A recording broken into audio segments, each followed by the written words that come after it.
Isa na marahil sa pinakapaboritong ulam ng mga Pinoy ang adobo.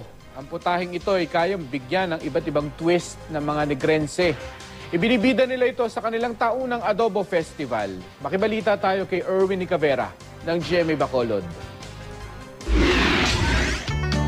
Kung may putahing hindi mawawala sa hapagkainan ng mga Pinoy, yun ay walang iba kundi ang adobo.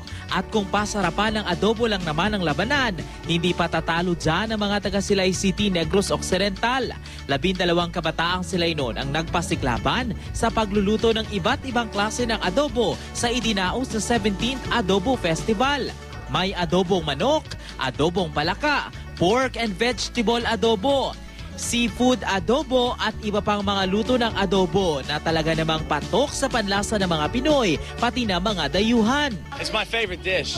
Ang paborito ko. Yeah, adobo is my favorite dish in the Philippines so far.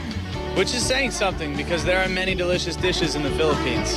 Bukod sa pagdiskubre ng iba't ibang putahe, layunin din daw ng naturang kompetisyon na mahasa ang kakayahan ng kabataan sa pagluluto.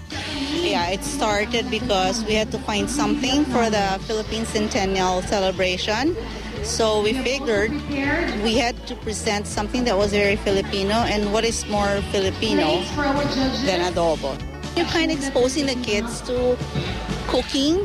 Sa huli, nangibabaw sa sarap ang adobong tilapia at adobo a la reina na pangunahing sangkap ang manok. 7 culinary students naman ang naglaban-laban sa 9th Muscovado Challenge. Ang hamon, gumawa ng iba't ibang panghimagas na ginamitan ng Muscovado sugar. Kabilang sa mga ibinidang desserts, ang buko flan with Muscovado sugar, panakota a la Muscovado, at Muscovado heaviness. Bilang sugar capital ng bansa, kilala kasi ang Negros sa Muscovado na gawa sa katas ng tubo. Sa huli, itinanghal na kampyon ang Food for the Gods dessert. Ang Adobo Festival at Muscovado Challenge ay bahagi ng pagdiriwang ng ika-116 na 5 de Nobyembre o Negros Day Revolution. Erwin Nicavera, Nagbabalita, Pilipinas.